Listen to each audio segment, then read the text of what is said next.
Some have said we have become a people who live to work instead of work to live. But Americans are showing that this might be changing. Life is too short to work in a job that has no meaning. As companies start preparing for employees to return to the office, more are leaving their jobs in what's being called the Great Resignation, looking for better opportunities, flexibility, and a work-life balance. The employee, for once, is in the driver's seat. Employers are going to be searching for workers. They're going to be fighting for talent. But is the same trend happening here in Canada? The job switching rate is just 0.8%. But with 875,000 job vacancies in the country, it has never been a better time to change careers. And while almost half of Canadians say they will look for a job in the coming year, what are they leaving for?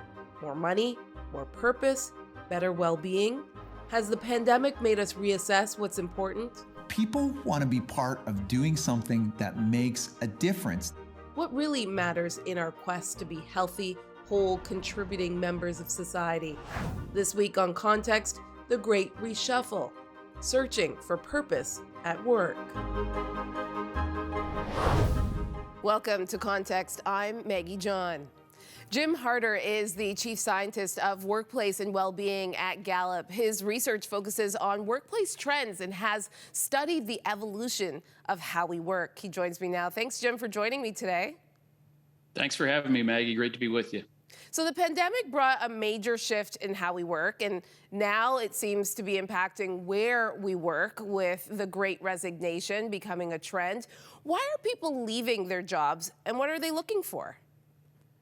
Well, there's really kind of three patterns we see in people when we ask them what's important to them in a next employer. At the top of the list, of course, is pay and benefits. People have more choice right now than they've ever had before, and that comes to the top of the list. But there's a lot of other things underneath that in terms of how they understand and interpret their pay and benefits, like, do they have work-life balance? Do they have is their work and life, is it synced up in the right way for them, or do they feel burnt out?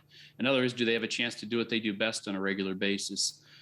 So we see most of the reasons, actually, even though pay and benefits comes to the top of the list, Maggie, most of the reasons fit under engagement and well-being reasons, like career advancement opportunities, work-life balance, like I mentioned, whether they feel like they're treated with respect. They can now act on these experiences they've had in the past and make changes. Yeah, we've been empowered a bit with that. How has the pandemic changed our expectations of work, you think?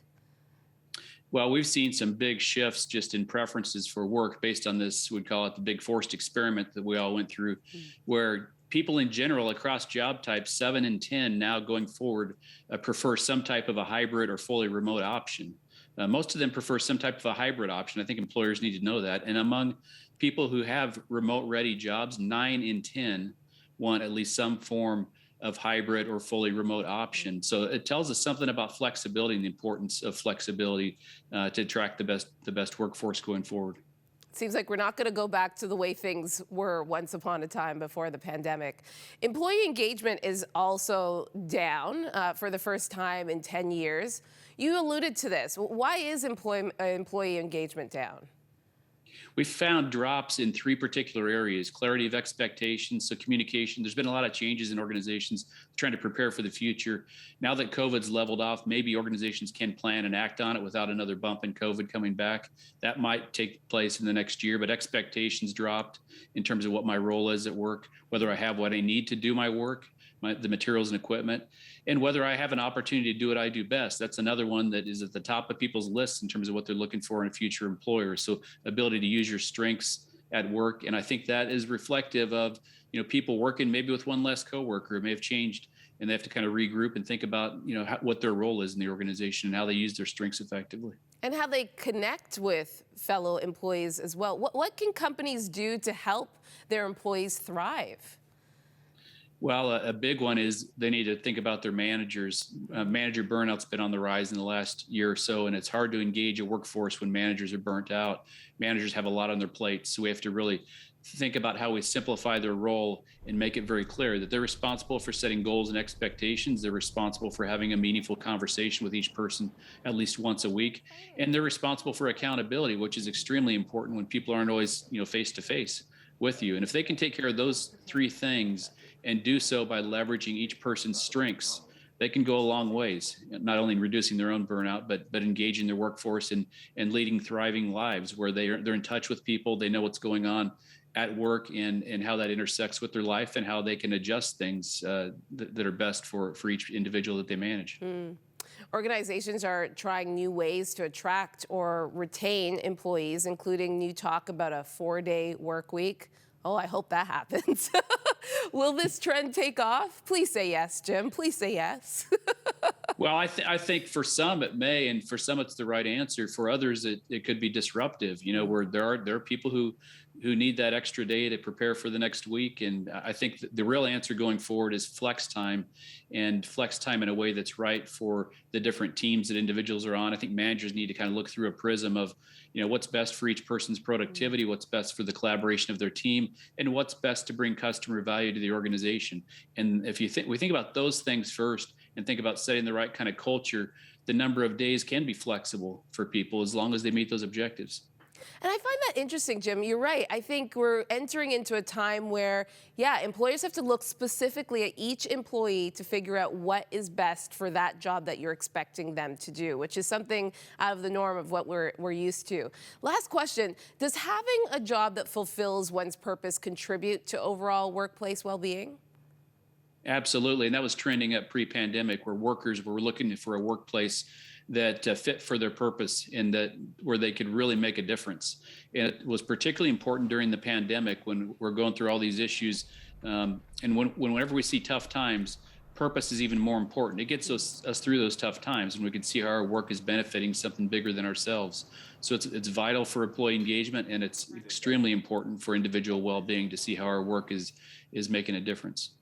Such great information. Thank you so much, Jim Harder, Chief Scientist of Workplace and Wellbeing at Gallup. Thanks again. Thanks, Maggie.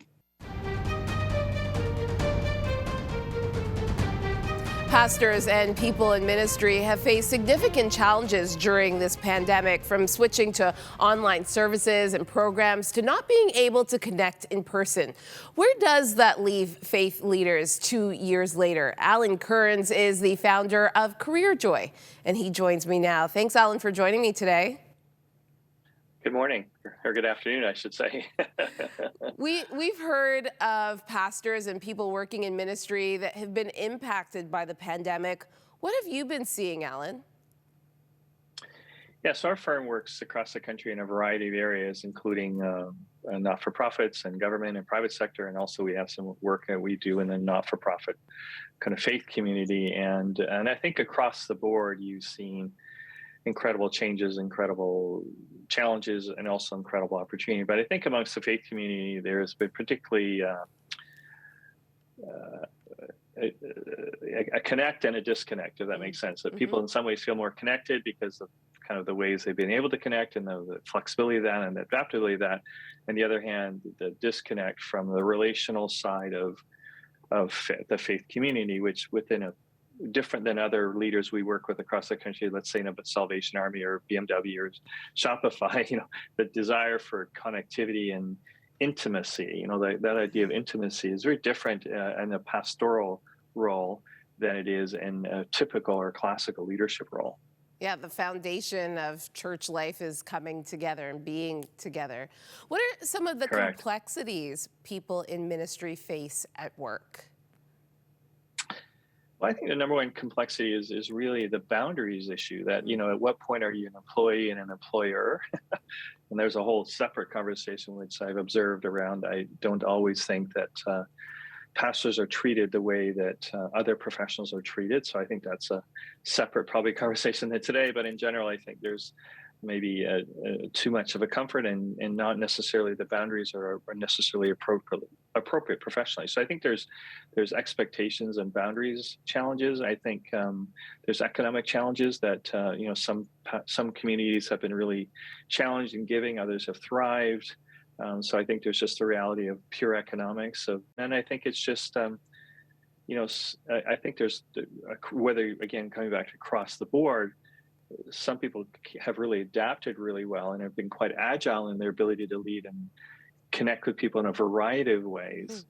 where others have been just naturally better in what I call H to H, human to human, where they're just really good in the coffee shop, or really good in that meeting room, or really good in their pastoral office, but really have been challenged with connecting with people in a digital way. Now, fortunately, things are shifting, and really things are coming back, and lots of people have been meeting in different ways. But I think pastoral leadership is complex at the best of times, and I think it's particularly complex in the current landscape. And also, I mean, the show is called Context, and I also think, which again is maybe a topic for another time, but even in the last 2 weeks, the context of economics has shifted, and a whole bunch of things are shifting, which is again we're leading what I call the COVID crisis phase, to, I believe, what I call a whole new phase, which is the economic crisis phase, which is going to have all kinds of impacts on all kinds of people and pastoral communities as well. So, yeah.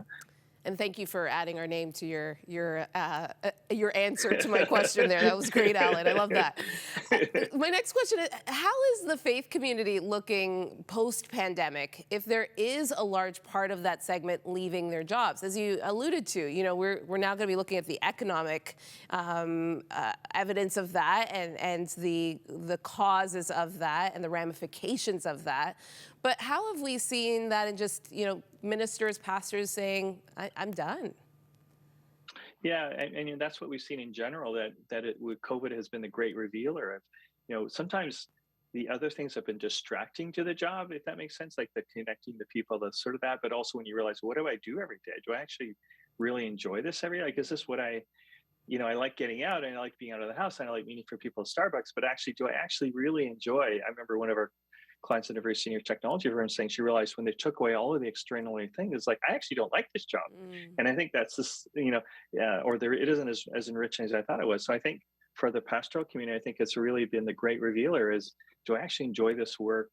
If I take away a lot of the extracurricular kinds of things and I just focus it on the core things of what this job actually is it really good for me? And am I really good for it? And is it really a fair trade? And then, and I think that, again, because of the boundaries issues, because of people working at home, all these types of things, if your personal situation had shifted, or, so that was universal, whether you're a pastor or not. So I think it's a deeply complex time to be leading. And I think, again, as I alluded earlier, that I think the pastor is particularly challenging in any time, but particularly in this time when you're trying to parallel do your own thing. So how can the church help our church leaders through, all of these challenges and struggles that, you're right, I think many pastors and ministers are starting to realize, wait a minute, is this truly my calling? Did I like some aspects of this job when, coffee shops and things were open, and now that these things are limited, is this truly my calling? Is this truly where God wants me to be? How does the church help in that process? Great question. So I think my first response to that is, I think we have to start seeing our pastoral team as professionals and not treating them as like our friends. Yeah. And I think we have to, I'll give it to our US friend, or people in the US. So there is a different appreciation of valuing that role. And I mean, valuing it in principles, but also, like, I've been at board meetings where we're arguing about $1,000 raise. And I know people around that table that if I was in their situation, they would leave in a minute over $1,000 raise in their own income. So here we are in a boardroom table, and I know what people are driving and where they live, and right. And so I think there's also valuing in the way that we economically value people and the way that we treat people and the professionalism. And I think it's recognizing that the pastoral profession needs to be valued in a completely different way than it has been, particularly in Canada. I think we have undervalued pastorals in general. I think if you look at the average income of a pastor comparatively, the size of church, size of community, you're about 30%. I'm not even talking US dollars. I'm strictly talking dollar value. So I think we have to really start to understand that the value of leadership, the value of the people that we have. And then I think we also have to have a better understanding of the employee and employer relationship and boundaries for their employees, in this case, their pastors. And so I think, and therein lies one other comment I would say is, we need better board members. We need better boards. We need better governance to both support our leaders, but also bring a better level of accountability within the faith community. And we need to take that seriously. All right. Thank you so much, Alan Kearns, for your time today. Thank you. Coming up, the Q panel weighs in. Do we spend too much time putting value into what we do instead of who we are? What does the future of work and church look like? We will discuss. We are an undeniable voice, but we are not political. We are media missionaries.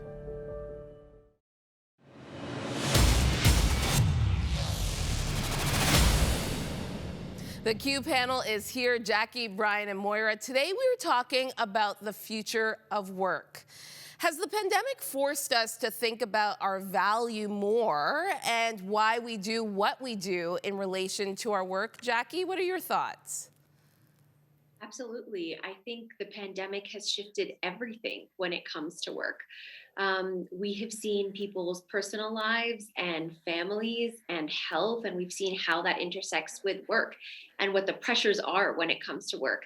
And I think these last 2 years have really forced people to re-examine what they want and what they expect from their work situation and from their employers. And although in Canada, we're not seeing the same shifts that we are, for example, in the US or in other countries globally, I absolutely think that there is definitely a demographic of Canadians who are expecting something different, something better, something that is more in line with an ideal, more comfortable lifestyle from their employers, and they will do whatever it takes to find that. Brian, why do you think it took a pandemic for us to get to the point where we're like, yeah, maybe I should be thinking about work-life balance?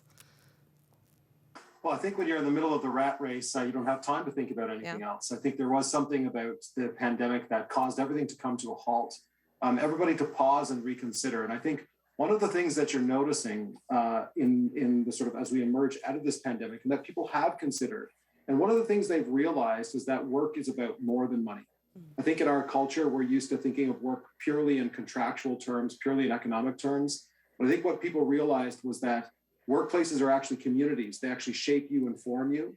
And sometimes they're forming you for the better. And sometimes the work and the habits come around it, the commuting, the meetings and all the rest of that stuff form you in bad ways. And I think what has happened with COVID is that people have had a moment to pause, reflect. And after reflection, they're actually seeking a full view of work that's satisfied and work that actually aligns with other parts of their life. And I think in general, that's probably a healthy thing. Absolutely. I think it is really healthy. A thought about purpose and what do we want to spend our time and energy doing. According to the U.S. Bureau of Labor Statistics, 4 million Americans quit their jobs in July 2021 alone, leaving 10.9 million open jobs at the end of July, just last year. Many have called this phenomenon the Great Resignation. Can you see Canadians making a similar shift, and why are people leaving their jobs? Moira. Well, I don't believe that so many Canadians are doing that proportionately as in the States, going by the statistics, but a sizable number certainly are doing that. And whether or not it's a great or a small resignation, I think I see it most strongly in the service trades and restaurant workers. Nearly everybody who's trying to open up is finding it extremely difficult to recall people who worked for them before. Not just because I think that there has been economic payments, thank goodness, throughout COVID that really helped people, but because people are really beginning to look for something rather more significant in terms of where they want to work, where they maybe didn't feel valued before, where they were beginning to see that isn't a long-term future in this for me, because the pandemic certainly brought that to the fore, trying to think slightly more longer term in terms of career structure. But I think underneath it, mainly it's a challenge of meaning. Really, as both panelists have said before, the pandemic has given people a chance to think, to reflect on what they really want from work. And if they're at a certain age and stage, this is a good time for them to switch, to reevaluate, to go for more education, just to rethink how, what am I here in the world for yes, I have to work, but could this work have more meaning? Could I contribute in a different way? And I think if the Great Resignation or the small resignation has any good points going for it at all, I think it will help people who are prepared to sort of take their courage in both hands and try to make that leap. Yeah. Jackie, why do you think this hasn't happened yet in Canada? That it seems to be, I like what you said, Moira, maybe a slow resignation. Why do you think we haven't caught on to that yet? Any thoughts on that? One thing I think is important to consider is that this has actually been happening, I think, for a long time. So speaking as a millennial, I think there has been for years a lot of anger and frustration at the economy that we've inherited, at what the reality of work and life looks like for people in my generation, which is completely different from my parents' generation or my grandparents' generation. And the pandemic is really the straw that has that broke the camel's back at this point. So I think this has been happening and it's been getting worse for years and years. And I think at this point, I would not be surprised if Canada catches up to some of the resignation rates that we're seeing in the US and in other countries. Because when you look at our economy, when you look at the cost of housing, when you look at pensions and just what we have access to as a generation, what our lifestyles look like, what our stress level looks like, younger people are actually more burnt out than older people. Like studies show this time and time again. And so I am really not surprised to see this. And I think it's about time that, you know, my generation takes a stand in response to some of these things that we've been forced to inherit. And it has not been by our doing whatsoever. Yeah. When you talk about the pensions, I mean, that was a thing of the past. I mean, you think about pensions today and even my age, I'm a little bit older than you, Jackie, and yeah, these things are obsolete and not really in existence anymore. Brian, you've written a paper on this, and you alluded to this earlier. How has work evolved over the years to be more than earning, as you said, just a paycheck? But how have you seen maybe the evolution of how we see work and how we see ourselves replicated and our value in work, and maybe how that's changing over the years, and maybe what are your thoughts on how it will change in the future? Yeah, I think Jackie's right. I think there's a sense in which there was a time in our history, in Canadian history, where you're just expected to graduate from high school, graduate from college, get a job. It's going to be a lifelong job. Whether you liked it or not, it didn't really matter. The key was putting bread on the table for your family and so on. I think we have seen a switch in younger generations moving towards meaning. And many of the people who have done that are willing to take a lower paycheck. One thing, though, Maggie, that I'd love to just chat about is a little bit about something that's really linked to work and also to Christian social thought that we've talked a little bit about. We don't talk a lot about sloth these days because it's, it's sort of reminds you more of a furry creature you find in the jungle than a vice. But one of the things that is actually beneath that in the Christian social tradition, it's a word called acedia, and it doesn't mean laziness per se. It means a sort of like a malaise and a sort of sadness at having to do work or having to go out and do something good. And I think that's actually something that's affected all people of all ages during the pandemic. You can see that in workplaces. It came out especially in the midst of the lockdowns. There's this deep malaise. And I think what we're going to have to recover as we come out the other side is a realization that we do need to work. We do need to work for productive purposes. Work is all about serving one another. It's about serving your community by producing something or serving in such a way that's socially good or useful. But that's hard to do when you've locked alone and isolated. And I think what that's highlighted is that work is a communal endeavor, and that our workplaces, we're not just contracting individuals or cogs in a machine.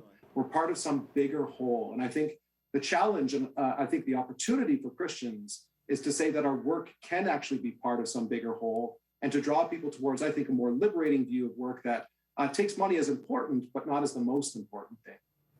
I think that's fascinating. Yeah, I think you're right. I mean, there has been a sense of malaise, and I think that comes from the sense of slowing down that we've experienced, the sense of, hey, how many of us have been in our pajama pants on a Zoom call? I have to say I have, right? Like there's a sense of like the comfort of being home. And so how do you get back that urgency? How do you get back that purpose? Moira, what are your thoughts on that, what Brian just said? Well, I don't know that I entirely agree. I think it very much depends on individual circumstances. I mean, overall, there was a general slowdown because we couldn't do things. So, that wasn't coming from an internal so much reaction, I think, even to work. And I guess it maybe very much depends on the people one knows or sort of is, interacting with. So I'm just looking at my own family, and they're nearly all in the professions. They nearly all ended up, apart from the medical people, working from home. And nearly all of us seem to think that we were working harder than ever. So it very much depends, again, I suspect, in the type of employment one was already involved in. And perhaps some of that accidia, that good Thomas Aquinas approach to, personality and character, perhaps that was provoked by the circumstances. But at the same time, maybe that was in turn provoked just by the actual slowdown with people not being able to work. So many of us who could work from home, we kept on going. As I said, I think in many ways we were working harder. It's really an interesting conundrum in terms of perhaps then it really did depend more on the employment in which one was involved. And that would kind of dictate whether one sort of moved away from seeing there's any point to this or whether one just kept on going even harder. So as usual, we have these mixed tiers in society. And it seems to me that the reaction would very much would come from the work one was involved in. Yeah. I'm not entirely sure that there was a general malaise. Well, we worked harder. We just worked in our pajama pants sometimes. Thank you so much, Moira, Jackie, and Brian, for joining me today.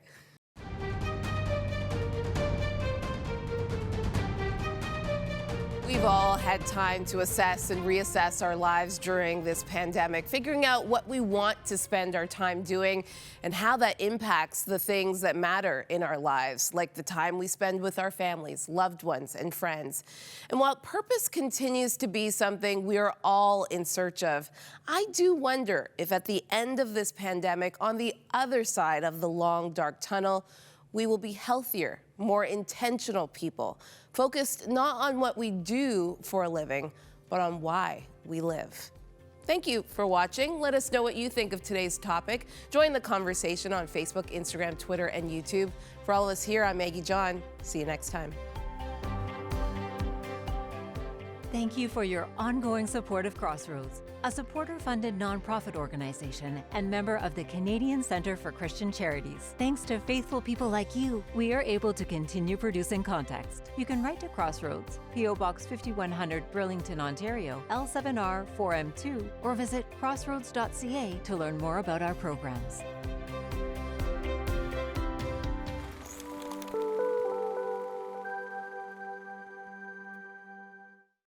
Context Beyond the Headlines invites you to an exciting new season. This year, we're expanding our reach with a brand new podcast that will explore the interaction between faith, justice, culture, ethics, and society. As we move forward with this brand new season and the launch of this brand new podcast, would you consider partnering with Context financially? It is because of the generosity of viewers like you that we're able to continue to tell the stories that matter.